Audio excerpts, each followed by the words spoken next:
הוסף לשם של פרופסור יוסף טובי לאחר שהנכד שלו נהרג בצוק איתן.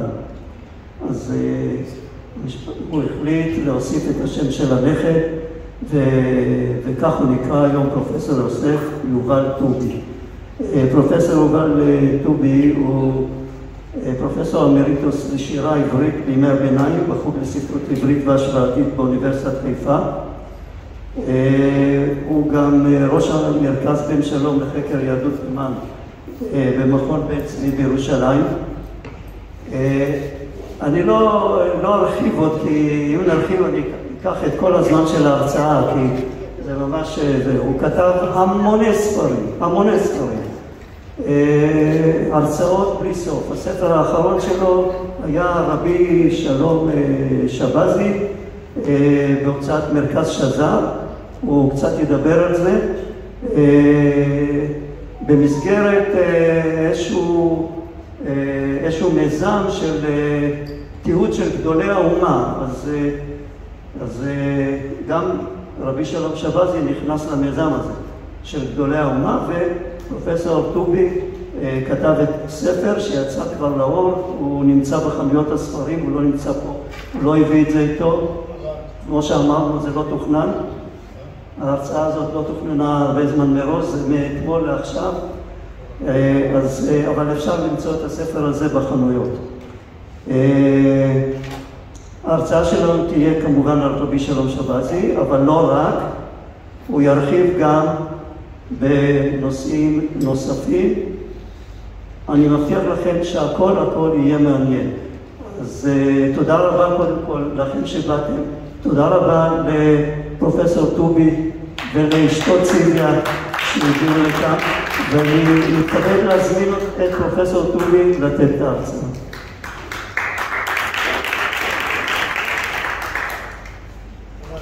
יוסי, מתנה קטנה, טובי, לא טובי. אני מתקן, פרופסור טובי.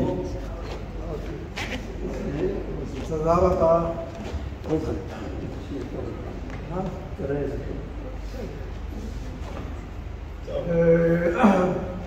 מסתבר שהיינו כאן פעם, אני לא זוכר את זה, אבל איך אומרים, יהיו דברי תורה תמיד חדשים בעיניך, וגם בעיניי כאילו פעם ראשונה כאן, ואני נהנה מכל המתחם הזה, כאילו אף פעם לא הייתי בו, מתרשם עמוקות,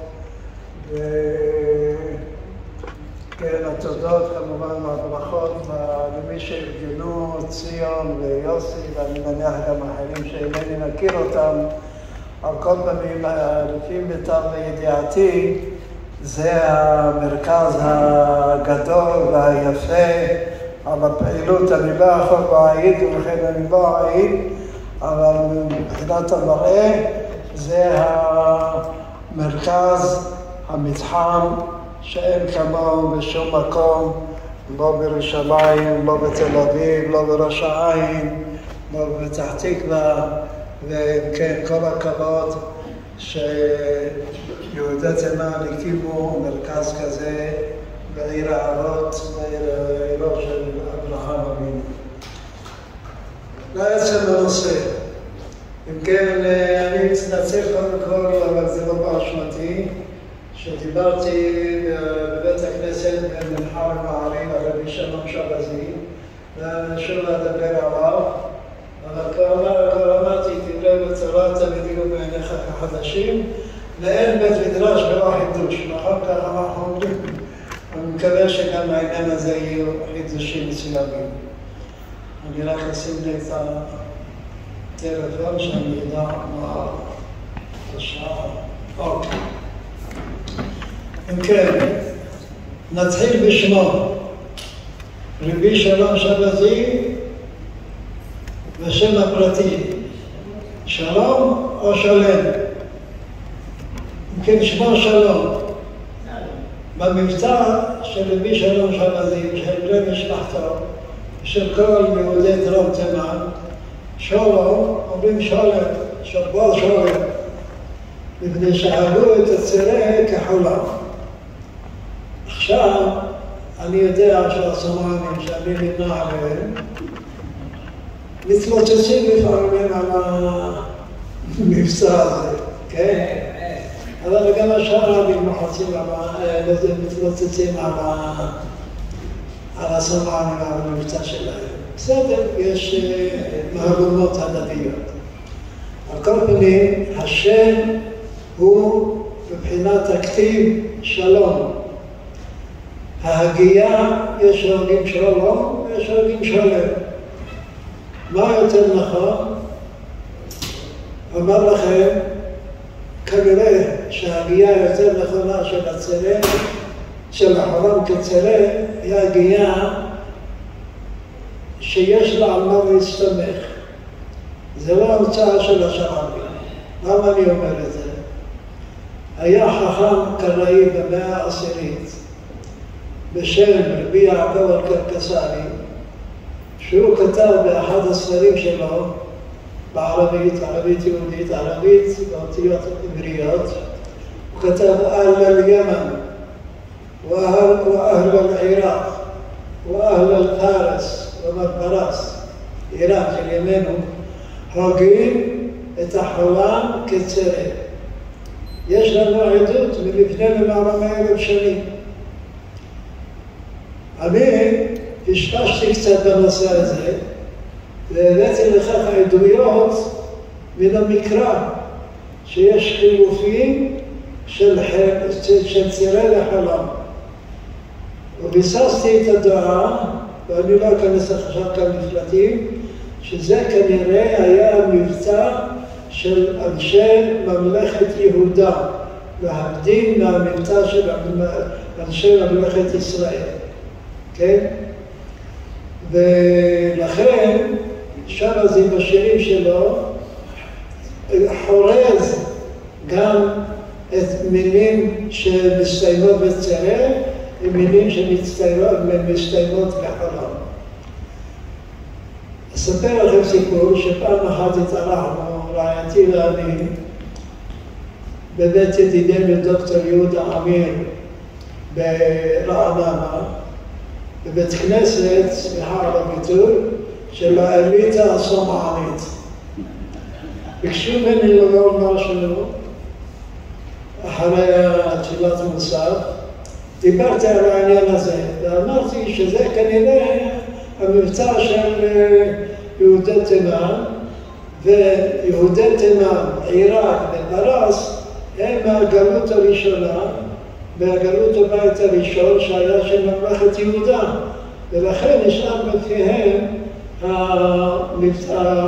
נשארה בפיהם ההגייה הזאת, והיא כנראה נכונה. הסמרנים של רעננה רצו לכתוב את זה כשאמרתי בהם את הדבר הזה. אבל האמת, ואנחנו צריכים להכיר בעובדה הזאת, כן, כנראה, לא כנראה, אין כל ספק שיש בסיס איתן בהגייה של הצרה, של החלום כצרה. כמו שיש בסיס איתן להגייה של הסגור כפתח. כן, ולא ניכנס לעניינים האלה. אז זה באשר לשמו של רבי שלום שבזי, או רבי שלום שבזי.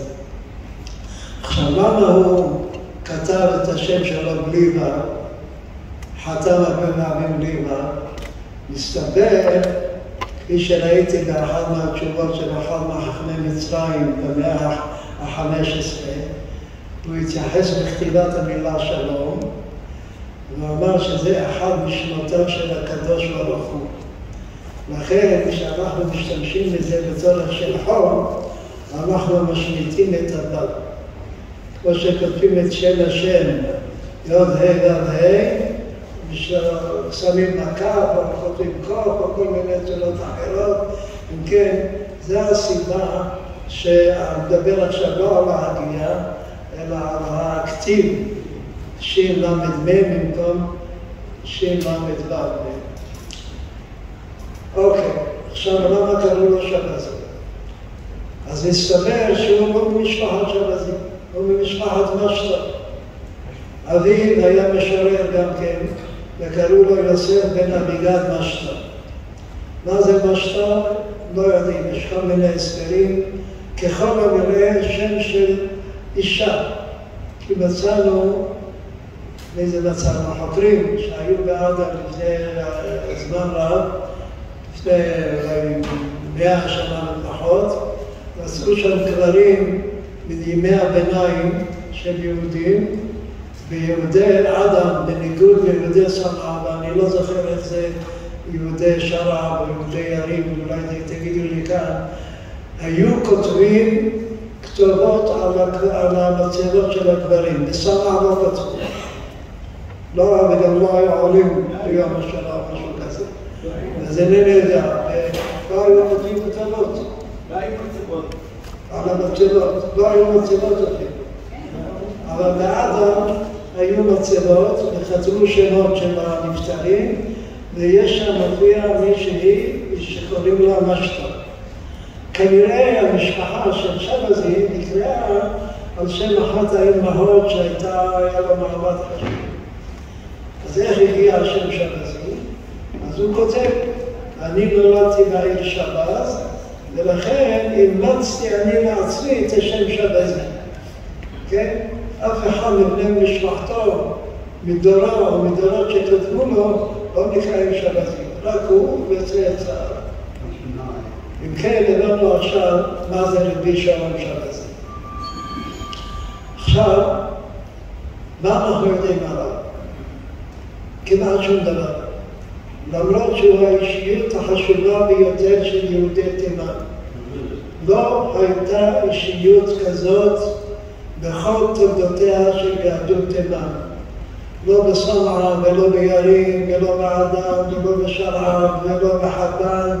לא הייתה דמות חשובה כזאת שהיא חשובה מבחינה זאת שהשפיעה על יהודי תימן. במה השפיעה על יהודי תימן? בשני דברים. קודם כל בשירה שלו. מספר כתבי יד של הדיוואנים התימניים עולה על כל מספר כתבי היד של עניינים אחרים. יותר מאשר תיג'ה, יותר מאשר ספרי תפילה, כמובן יותר מאשר ספרי הלכה, משנה וכן הלאה. זה מראה, לא היה בית שלא היה שם דיוואן. ובכלל, ממתי התחיל הדיוואן בתימן? התחיל מהקרוב שלו, מהדור הקודם לו, רבי יוסף בן ישראל, אז לא היו דיוואנים בתימן. איך היו כותבים את השירים? בתוך התקלה. בתוך התקלה, לקראת הסוף, היה מדור שירות ותשבחות, ושם כתבו שירים של פיוטים של משוררי ספרד, בדרך כלל מעט מאוד של משוררי תימן, אבל מדורו של רבי יוסף בן ישראל, ועוד יותר מדורו של שבזי, התחילו להעתיק כתבי יד בפני עצמם של דיוואן.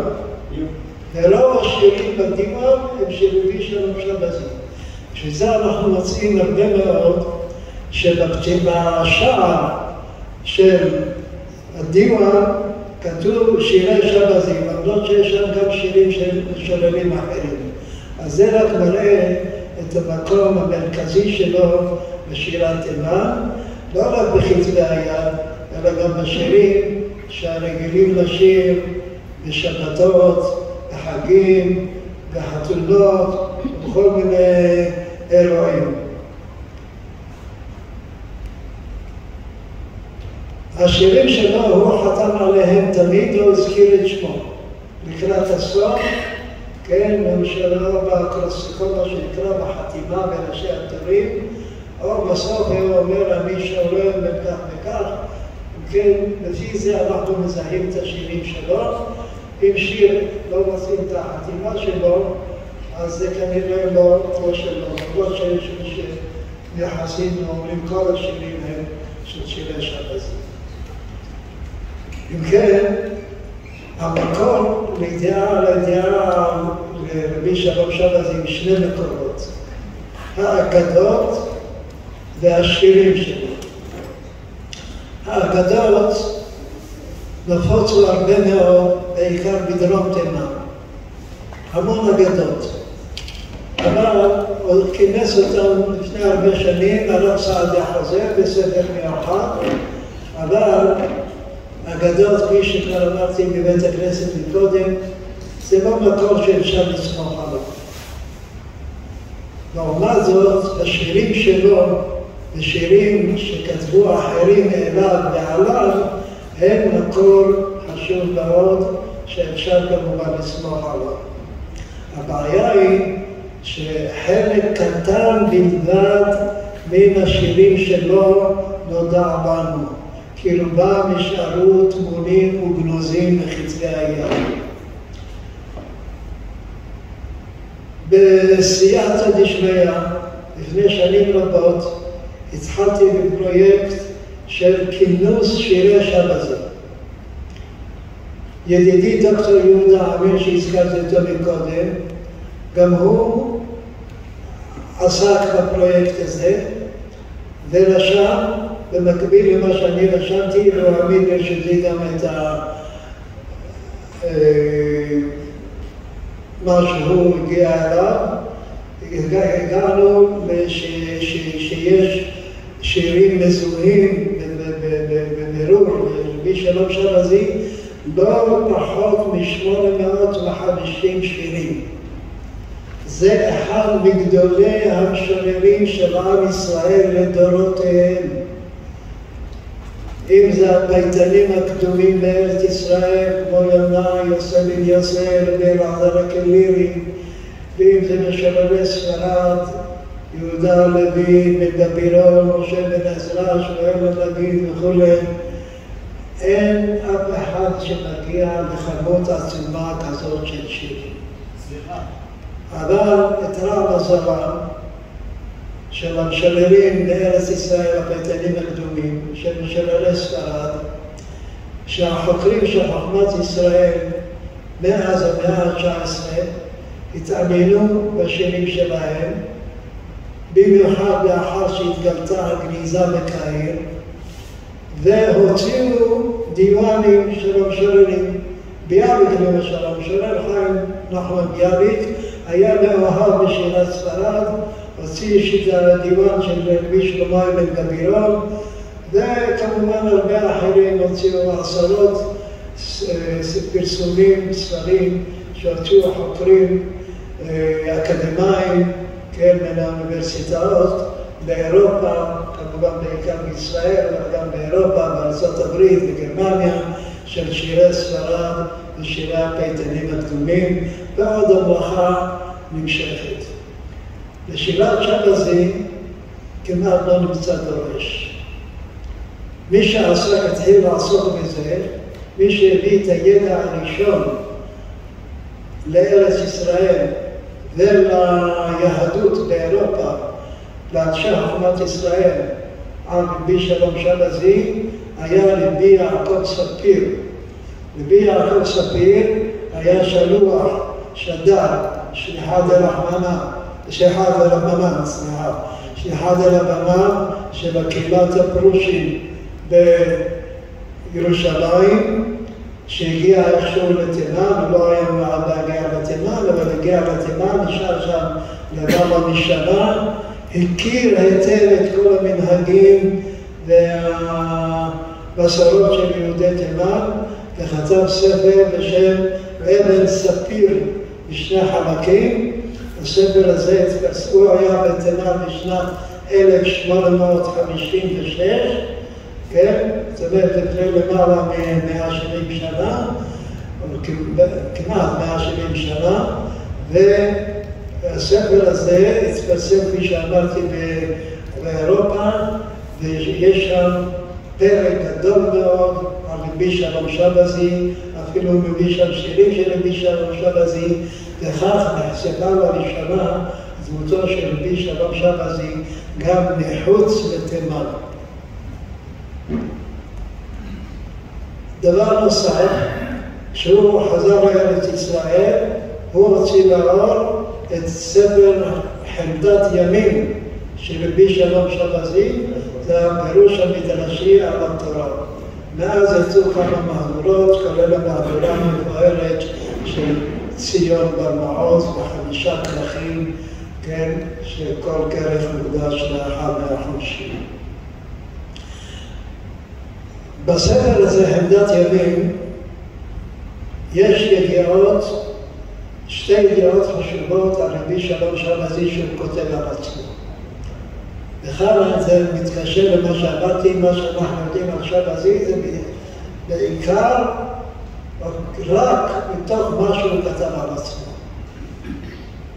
וזה מעניין מאוד. למרות שהיה האישיות החשובה ביותר, או שכתב על עצמו, או מה שנזכר בשירים שהוא בעצמו כתב.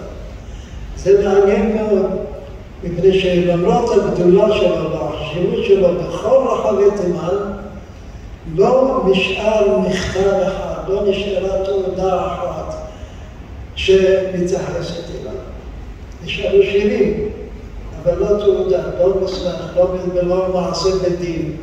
כן? זה דבר לי אין הסבר לעניין הזה, אבל זאת עובדה. אם כן, אנחנו יודעים עליו בעיקר ממה שהוא כתב על עצמו. נתחיל אם כן בעמדת ימים. בפרשת ברק הוא כותב שבשנת שעת, השנה שבה אני נולדתי, כך הוא כותב על עצמו. שעת זה 1619, זה לפני 406 שנים. הופיעו שני כוכבי שביט בשמיים, ועל פי האסטרולוגיה, האמונה בכוכבים ובמצבות, כוכב שביט מבשר את בוא המשיח. ושבזי האמין באסטרולוגיה, הוא כתב אפילו ספר מיוחד בעניין חוכמת הכוכבים, שזה עירוב של אסטרונומיה, של חוכמה מדעית וחוכמה מיסטית. הוא אומר, אם כן, בשנה הזאת הוא נולד. אז ככה אנחנו יודעים בדיוק מתי הוא נולד, ואיפה הוא נולד, הוא כותב, זה מה שאמרתי לכם מקודם, הוא נולד בעיר זאת וזאת, בדר סעיד כנראה, ושמו שבזי, כך הוא אומר, זה על שם עירי. עכשיו, יש רוצים לומר שהוא רומז לכך שהוא עתיד להיות המשיח של עם ישראל. כשהוא מזכיר את השנה שנולד עם הופעת כוכבי השביט.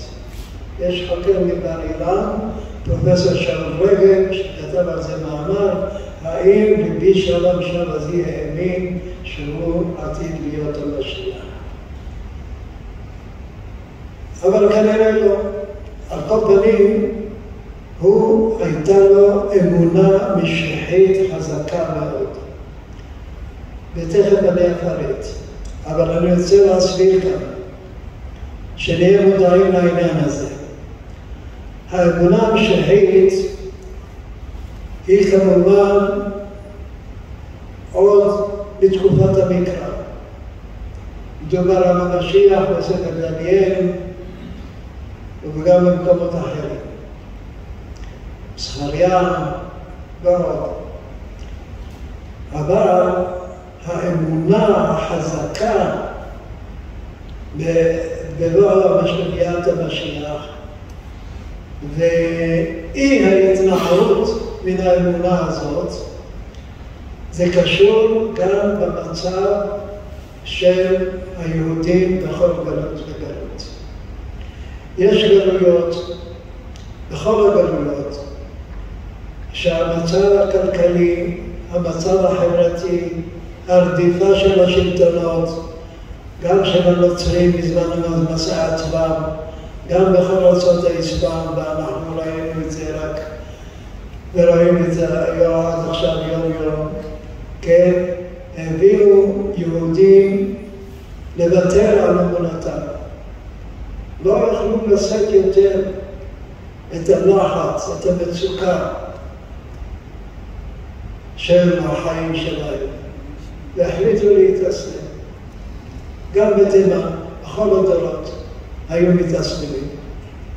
אבל רוב יהודי תימן, כמובן, כמו רוב יהודי העולם כולו, המשיכו להאמין באמונה וביהדות המשיח. ושבזי נתן לכך ביטוי חזק מאוד בשירה שלו. ואין כל ספק שהשירה שלו היוותה מקור לחיזוק האמונה הזאת של יהודי תימן. דוגמה למצוקה של שבזי בעצמו. הוא מספר בספר המקום הזה שמספר לנו לנתו בפרשת בלק, שבשנת התתקלה זה משהו כזה, זה להשתלות, זאת אומרת כשהוא היה בערך בין 8 שנים, אז מושל הטורקי בדרום תימן רדף את היהודים במקום, תפס את המנהיגים שלהם, כלא אותם בבית הסוהר תקופה ארוכה, ועינה אותם בעבודת פרך. רבים מתו כתוצאה מכך, אביו לא מת, אבל כנראה לא חי עוד חיים רבות, שנים רבות, כי שבזי מספר בשירים שלו שהוא מילדותו היה יתום. והעניין של היתמות חוזר, מוטיב חוזר בשירים שלו. לא רק המוטיב של היתמות, אלא גם המוטיב של העוני. אני יודע, אם שמתם לב לכך, בשיר המפורסם ביותר שלו, שנעשה שיר שהתפרסם בכל העולם, הם ננעלו כלפי נדיבים, כן? בביצוע עפרה חזה, זכרונה לברכה, זכה במקום הראשון, כן? באיזושהי תחרות בינלאומית. השיר פותח, הם ננעלו דלתי נדיבים, דלתי מרום לא ננעלו. מה השיר הזה? למה הוא מיועד? הוא מיועד לחתונה, זה שיר חתונה. כי לקראת סוף השיר הוא אומר, פה מקום שלום ואחווה, חתן וחלה, ישמחו ומשהו כזה. כתב את זה בשביל אירוע של שמחה. אז למה הוא מתחיל עם העניין הזה, אם ננעלו דלתי נדיבים, דלתי מרום לא ננעלו? זה המקום להכניס עצבות באירוע של שמחה. אם כן, כפי שאנחנו יודעים, היהדות בשמחת החתונה מכופה עלינו או מצווה עלינו להיזכר גם ברגע של העצב. אנחנו היום נוהגים לשבור את הכוס כאות אבן לאחר 7 ברכות. בתימן מה היה המנהג? לשים אפר על הראש. וזה המנהג בתקופת התלמוד, בתקופת חז"ל, זה המנהג המקורי. במקומות אחרים שינו את זה. ולכן שבזי מזכיר גם את המוטיב הזה של העצב בתוך שיר החתונה. אף אחד לא בא אליו בטענות כי הדבר הזה מובן. אבל יש בזה גם עניין אישי, לא רק לאומי, לא רק עדתי, לא רק קהילתי של יהדות תימן, של היהודים בגלות תימן, אלא גם אישי שלו. אם ננעלו דלתי נדיבים, אם אדם בא לנדיב והוא נועל בפניו את הדלת, הוא לא מאבד את התקווה ואומר דלתי מרום לא ננעלו. זה לא סתם פרזה, זה דבר שבזי חבר לעצמו. איך אנחנו יודעים? הוא מספר באחד מהשירים שלו שבשנת רעב, בערך בשנת 1636, הוא היה דרך אגב עני, שבזי. הוא היה אומנם, אנחנו אפילו סליחה, אפילו לא יודעים אם הוא היה בתפקיד של רב קהילה. אין לנו שום ידיעה שהוא כן באיזשהו תפקיד ציבורי. אבל בוודאי הייתה בו השפעה ציבורית. אבל על כל פנים במקצוע היה הורג והיה אדם עני. ובתימן יש הרבה שנות רעב. כל 2-3 יש רעב שזה נובע מחוסר בקשרים, בצורת. וכפי שהיה בתימן שבו היה נהוג לייבא מאכלים, חיטה, סערה וכן הלאה, אז מה שיש. אם כן, לא היה להם. הוא מספר באחד מהשירים שהוא בא אל המרכלים, של משפחה מן המרכלים שלו, דופק על הדלת, הוא מבקש, עדיין לא מספיק לבקש, רק ראו אותו, סגרו את הדלת בפניו. אם כן, אם ננעלו דלתי נדיבים, זה משהו ששבז יהיה חווה בעצמו. ולכן, גם בהמשך השיר, הוא אומר, אני לא זוכר עכשיו בדיוק, יזלו גשמי ברוך. הוא מבקש בשיר הזה שירדו גשמים, כי זה קשור להנערות דלתי נדיבים, זה קשור לרעב, זה קשור למצוקה. חוץ מהמצוקה של השלטון, זה הדיבור של השלטון, המצוקה הכלכלית. אם כן, אנחנו רואים שהשירים שלו מבטאים לא רק אירועים, או מודיעים לנו פרטים מאירועים מחייו, אלא גם מבטאים את חוויותיו. והדברים האלה הם מטאפורות למה שהוא חווה בעצמו. לעניין האמונה המשכית.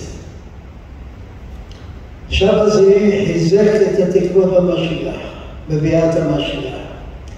ולכן, כשהגיעו השמועות בתימן, דרך אגב, בתימן היו הרבה מאוד משיחים בתקופות שונות.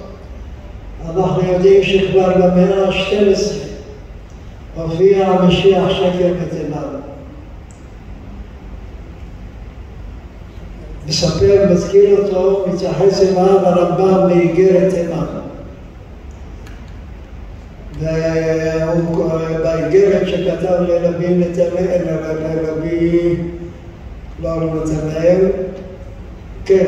נתנאל, הוא שהיה נגיד יהודי תימן באותה תקופה, הוא אומר לו, תשכילו אותו לשלטון את משיח השקר הזה, כי זה גורם רק רעה לישראל. כי כאשר השלטון רואה שכאן טוען למשכות לגאולה של עם ישראל, השלטון רואה בזה מרד, ואז הוא תוקף את היהודים, מטיל עליהם גזירות.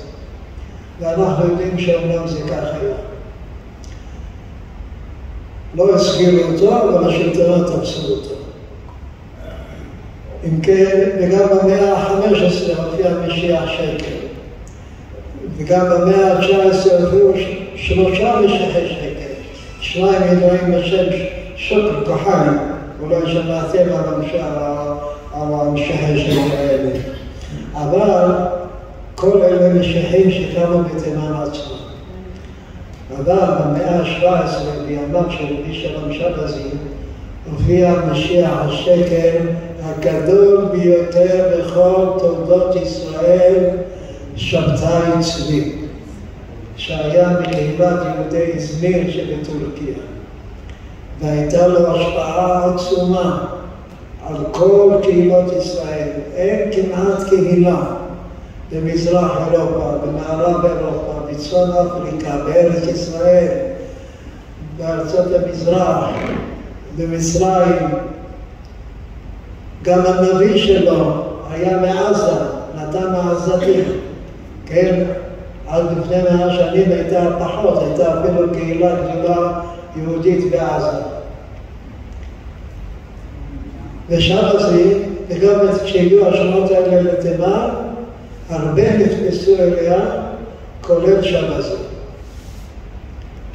האמת שהיה זמן ארוך, זמן רב, שחכמי תימן אמרו לא יכול להיות ששבזי הגדול האמין במשיח שקר.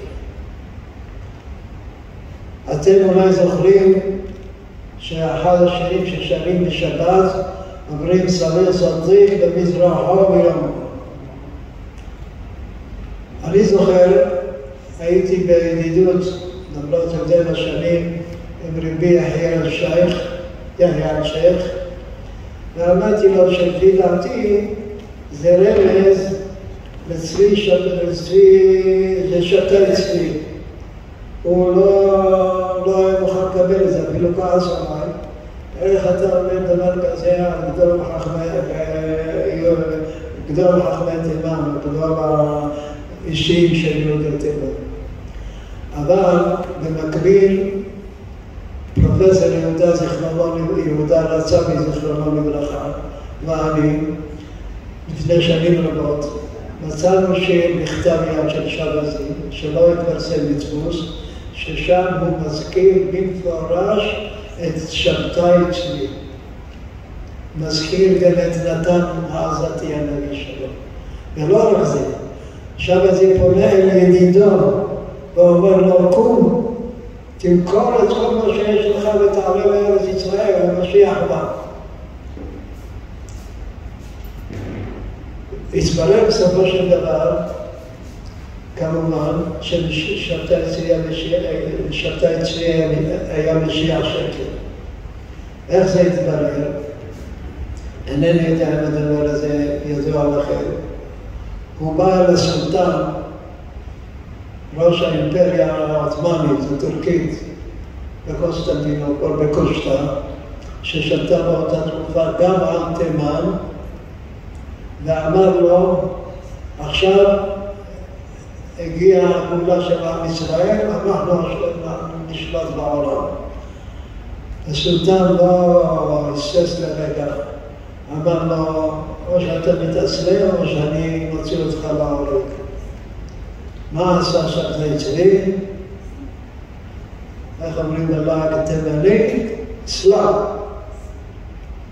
ברגע אחד התאסלם, שנייה אחת, ואיתו אלפים ממאמיניו התאסלמו והתקיימו במשך מאות שנים כקבוצה מיוחדת שקראו להם אדון מת, היו ידועים בשם דון מת, זו מילה טורקית. כן?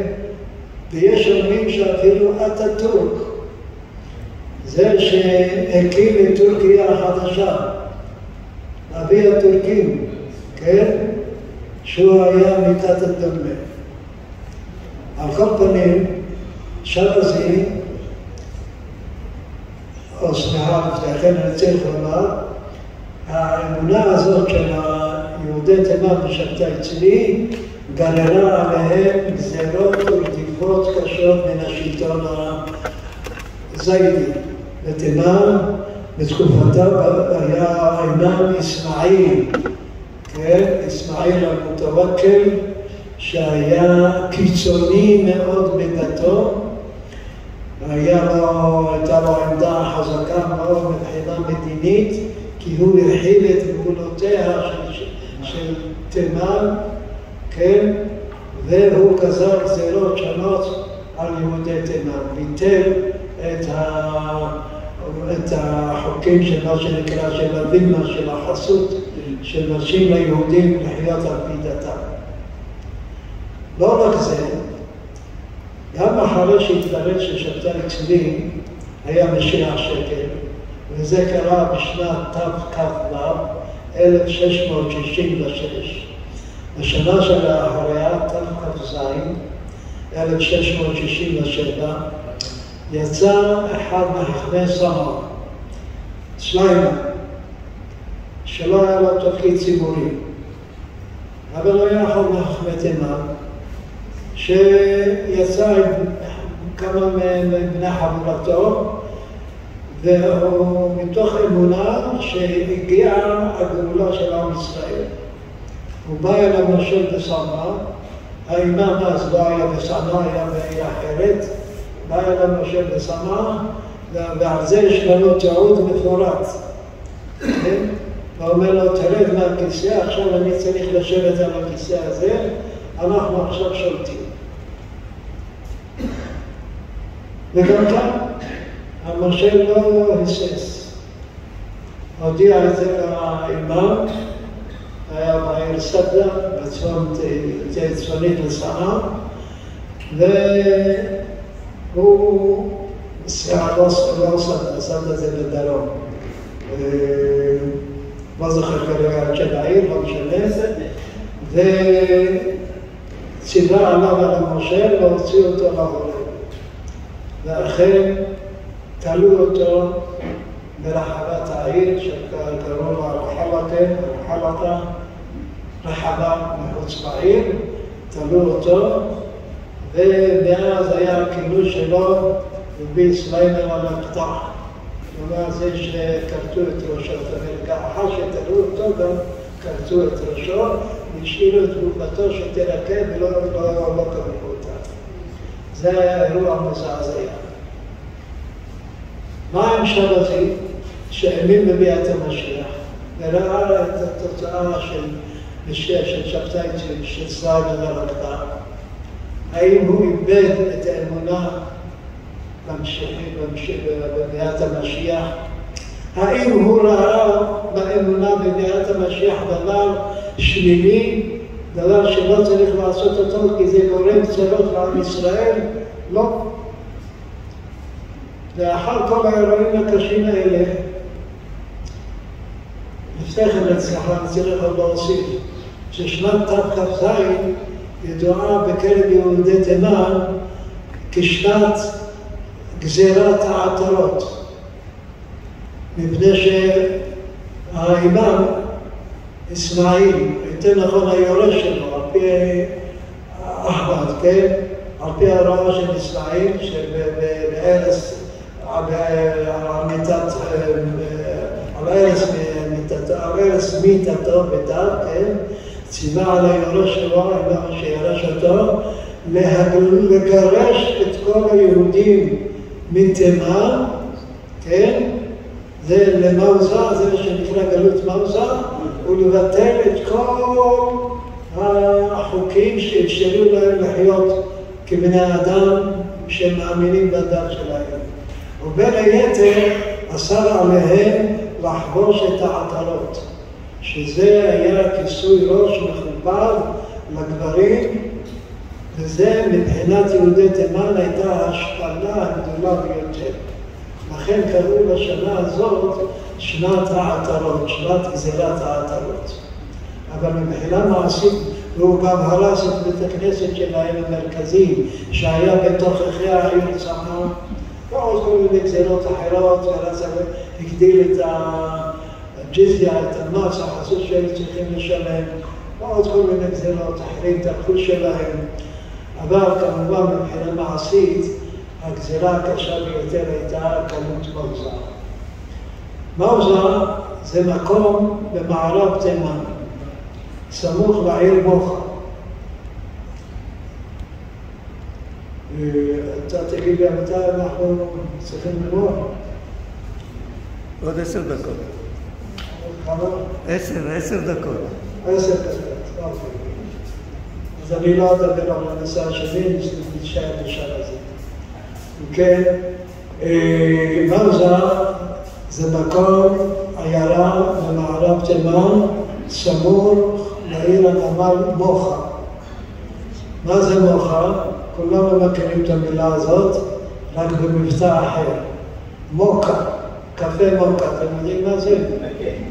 זה מוחה. רק שבערבית, באותיות לטיניות, כותבים את זה M-O-C-H-A. אבל הוגים במקום מוחה, הוגים מוקה. כן? זה העיר הנמל העיקרית שהייתה באותה תקופה בתימן, כן? ומשם היו מייצאים את הקפה. המקור של הקפה בתימן.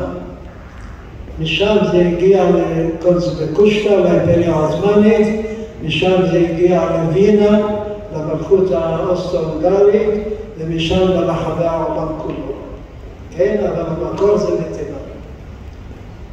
וכן, אנחנו צריכים להבין, לדעת, יש לנו על כך מקורות, והמקורות האלה הם לא מקורות יהודיים, הם מקורות של סופרים מוסלמים שכתבו על העניין של גלות מאוזה, ושל כל הפרשה הזאת.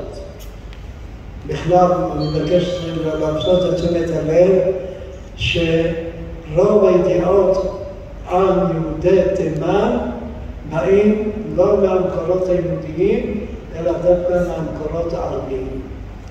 הם לא כותבים על היהודים שמעניינים אותם, אלא כל הפרשות שקשורות בין השלטון לבין היהודים, ההיסטוריונים המוסלמים בתימן כתבו על זה. לפחות יש 15 מקורות כאלה שמפרטים את כל הפרשה הזאת של גלות מרזה, שאין לנו הרבה ידיעות ברורות, ידיעות כל כך עשירות מן המקורות היהודיים.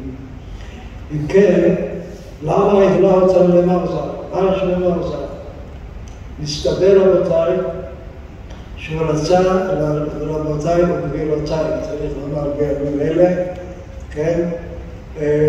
שהוא רצה לגרש אותם בכלל מתימן.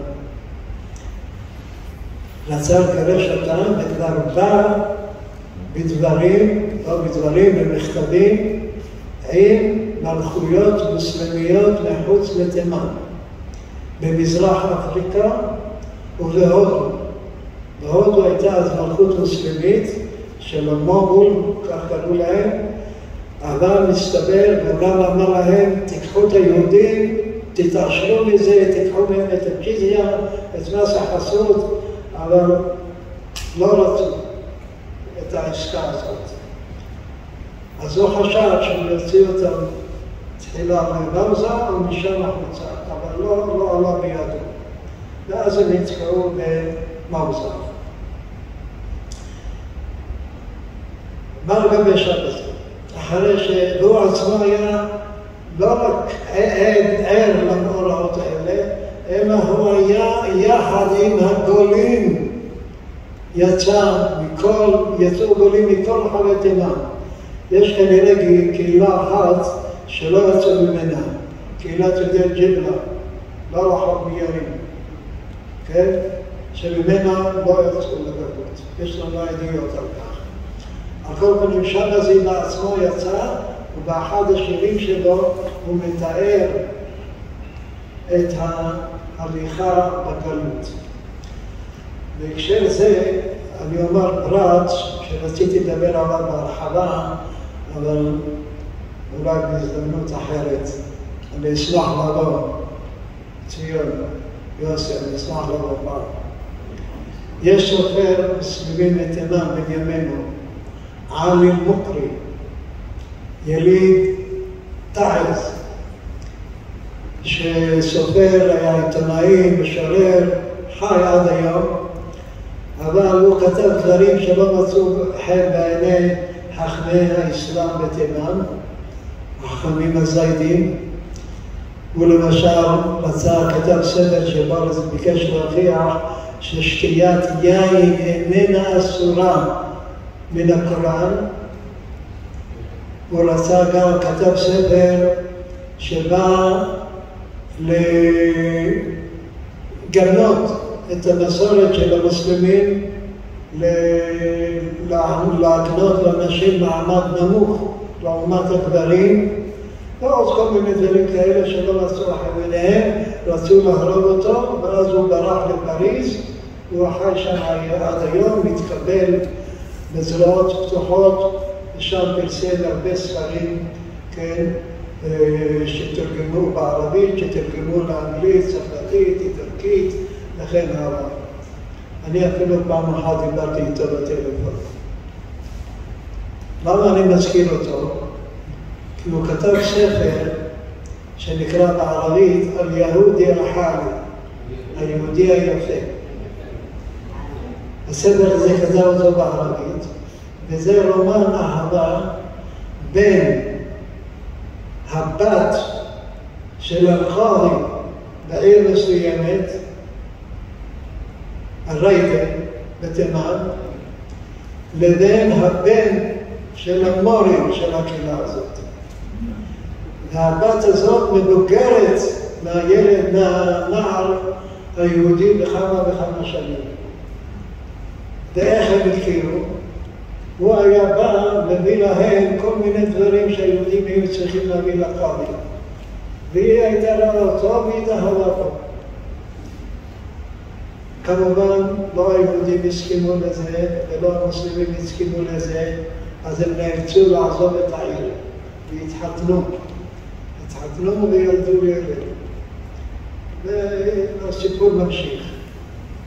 זה דרך אגב, בספר הזה יש התבטאות מפיה של בת הקאדי, אין שום יתרון לדת אחת על דת אחרת. שמוסלמי יגיד דבר כזה, זה דבר יהרגו אותו. ולכן היא ברכה יחד עם הערוץ של הצעיר. אבל למה אני מזכיר אותו עכשיו בהקשר הזה? כי עלי מוקרי היחיד מכל הסופרים שכתב תיאור בדיוני אומנם, זה רומן, של ההליכה בגלות ממרכז תימן, מדרום תימן, מצפון תימן למרזה. מתאר איך ילדים, תינוקות מתו, נשים הרות, זקנים, זקנות, והוא מעורר כותב את הדברים מתוך אמפתיה עצומה ליהודים. וזה שהוא קורא ליהודים, היהודי הרחמי, זה לא יעלה על דעתו של מוסלמי בתימן, כן, להתבטא בצורה כזאת. על כל פנים, זה העניין של גלות מרזה שבא לביטוי בספר הזה, וגם בספר נוסף שיצא לפני כמה שנים על ידי סופר תימני שאני בקשר הדוק איתו, שחי לא במרכז תימן, לא תחת שלטון החות'ים, כי הם יהרגו אותו, הוא חי באדם. שם החות'ים לא שולטים, והוא כותב דברים בשבח היהדות. זה רציתי לדבר, אבל זה נשאיר אולי להזדמנות אחרת, כן? והוא ברומן שלו שנקרא מוקה סיטי, כלומר העיר מוקה, הוא מספר שאחד הגיבורים בספר נפגש עם יהודי זקן בעיר מוקה, והיהודי הזה מספר לו, כן, הפגישה הזאת בשנות המאה ה-21 היהודי הזה מספר לו על הגלות שהייתה בזמנו ושהוא צאצא באותם גולים. אם כן, נחזור עכשיו לעניין של שבזי. הוא כתב פיוט מסוג הסליחה, זה נקרא, ליום הכיפורים. והוא מסיים את הפיוט במילים, וכל, אני אגיד את זה במבטא תימני כי זה נשמע יותר מקורי, ואחר כך אומר את זה במבטא רגיל. וכל החטא והסיבה באומרי כי משיחי בו. והוא פונה לקדוש ברוך הוא, ואומר לו, אז מה האמנו במשיח שקר? איך אנחנו לדעת שזה משיח שקר? אנחנו מאמינים במשיח. אז כל הצרות האלה שבאנו עלינו, כל החטא והסיבה, זה בגלל שאני אמרתי שהמשיח בא. הוא קובל על מה שקרה ליהודי תימן בגלל המשיח. ולמעשה הוא מבטל לא רק את יהודי תימן, אלא את כל העם היהודי. ואנחנו יודעים, לא עלינו, כל העניין של השואה, שהרבה יהודים, דתיים, לא מדבר על אלה שכפרו, אומרים, מה חטאנו שבא עלינו כליה כזאת? אם כן, הדברים לא כל כך פשוטים, ושבזי נתן לזה ביטוי בשירים שלו. אם כן, שבזי המשיך להאמין בביאת המשיח, עודד את עם ישראל בתימן לעלות בארץ ישראל, מתאר בשירים שלו איך העולים, יש לו שיר שאומר, אני מכרח לשיר את זה, ככה הם משלים לבא בשירים. ביום יעבוד ג'מל ובושה בראשך. זאת אומרת, אנחנו נעלה לארץ ישראל לא עם דוד המלך ולא עם בן דוד, משה יעמוד בראשנו, כן? אם כן, זה השירים האלה חיזקו את האמונה בביאת המשיח, חיזקו את יהודי תימן בשמירה על היהדות, ברצון לעלות לארץ ישראל. יהודי תימן עלו לארץ ישראל לא בגלל הרצל, ולא בגלל הס, ולא בגלל אוסישקין, ולא בגלל הבילויים. הם עלו בכלל הראשונים לפני הבילויים, הם עלו לארץ ישראל בגלל האמונה במשיח, ואמונה בביאת הגאולה. זה מה שהביא אותם לארץ ישראל. חוקרים רבים חושבים שהעלייה הראשונה של יהודי תימן הייתה בגלל התחלת העליות מרוסיה וכן הבילויים, אבל הם שוכחים שהעליית תימן הראשונים הגיעו לפני הבילויים. כן? אם כן, זו גדולתו של שבזים, שכפי שאמרתי, אין כמוהו, וכפי שכבר הזכיר יוסי נתנה, ברוך השם, הגיע הזמן ביוזמתו של דוקטור יגאל בן שלום, כן, שמרכז שזר החליט להוציא ספר על רבי שלום שבזי במסגרת גדולי האומה והיוצרים של עם ישראל, והטילו עליי את הברכה. הספר הזה יצא לאור, אני מציע לכולם לקרוא בו, תראו בו מי היה שבזי, מה היו המחשבות שלו, מה היו המילים שלו. הוא אמר עוד פרט אחד לסיום: עם כל היותו איש הרוח, הוא אהב חברה, היה איש שנעים להתרועע. יש לו הרבה שירים שמתחיל לפי אחר הלילה, כלומר הוא יושב במסיבת חכמים, חברים, תלמידי חכמים, עד אחר הלילה, עד אחרית הלילה, שותים יין, אבל הוא אומר לשתות יין רק בחברת מלומדים וחכמים.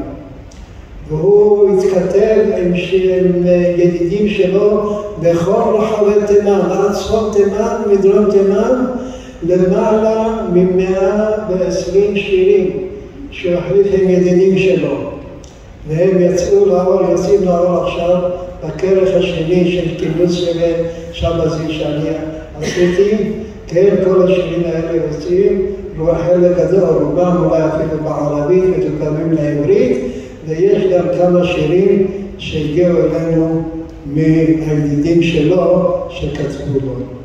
אם כן, נזכור שבזי, עם כל מה שאנחנו חושבים, מדמים בראשנו, היה סך הכל אדם בן אנוש, כן, שחווה צרות, חווה יתמות, חווה רעב, חווה גלות, מה זו הייתה גלות, אבל מעולם לא איבד את תקוותו, וזה מוסר, ללקח מוסר גם לנו לא להתייאש גם במצב הזה שאנחנו נמצאים בו היום. תודה רבה.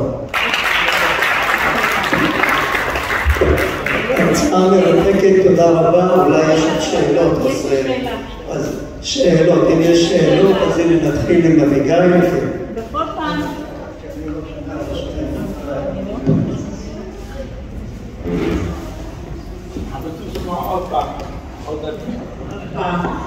בכל פעם שהייתה איזושהי צרה בבית אצלנו, שילד נפל, שקרה משהו, אמא שלי זיכרונה לברכה וגם הסבתות שלי זיכרונה לברכה, תמיד היו אומרות ימורי סאלי.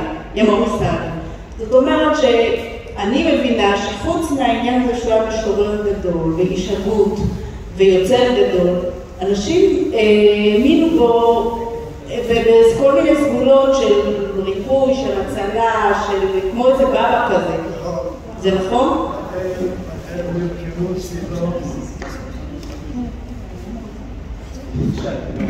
לכן נרקמו סביבו כל כך הרבה אגדות, לכן היה כינוי שלו אבא שולם, כן, כאילו הוא אבא של כולם, והיו עולים לקברו.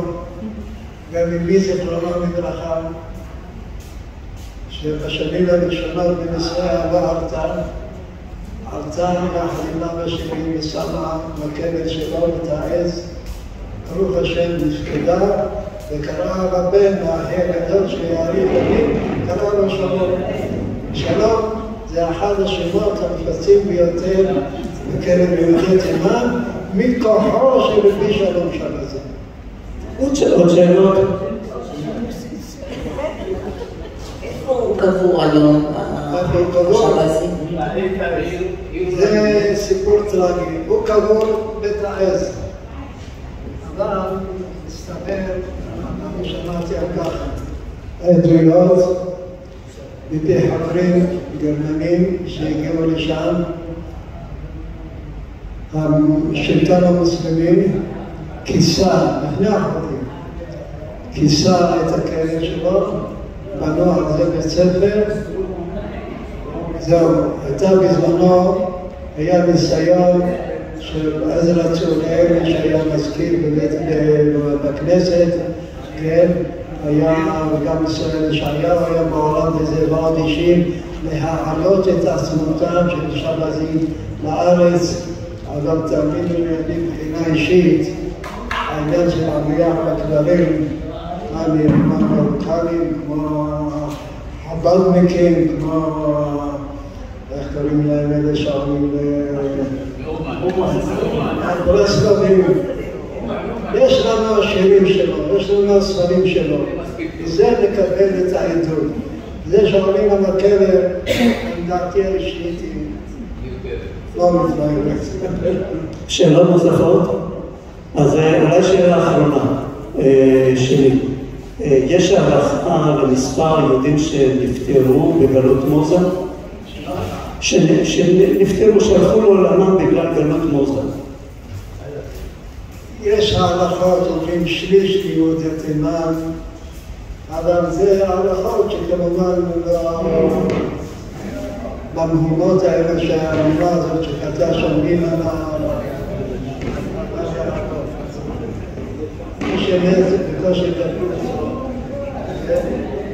יש אבל ברור שהרבה מתו בדרך. תודה רבה לפרופסור ספק.